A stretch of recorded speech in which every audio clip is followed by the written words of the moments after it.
ధృతరాష్ట్ర ఉవాచ ధర్మక్షేత్రే కురుక్షేత్రే సమవేతాయుయుత్సవః మామకాః పాండవాశ్చైవ కిమకుర్వత సంజయ. ధృతరాష్ట్రుడు పలికెను, ఓ సంజయ, నా పుత్రులు పాండురాజు పుత్రులు యుద్ధము చేయదలచిన వారై ధర్మక్షేత్రమైన కురుక్షేత్రములో సమకూడిన పిమ్మట ఏమి చేసిరి?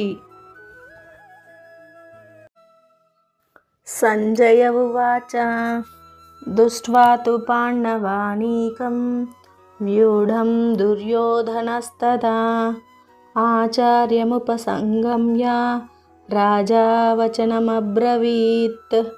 సంజయుడు పలికెను, ఓ రాజా, పాండుపుత్రులచే వ్యూహముగా ఏర్పరచబడిన సైన్యమును చూచిన పిమ్మట దుర్యోధనుడు తన గురువును సమీపించి ఈ విధముగా పలికెను.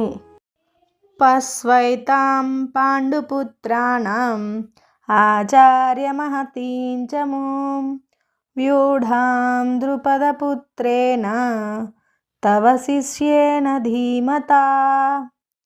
ఓ ఆచార్య, మీ బుద్ధి కుశలుడైన శిష్యుడగు ద్రుపదపుత్రుని చేత నేర్పుగా ఏర్పరచబడిన పాండుసుతుల గొప్ప సేనను చూడుము.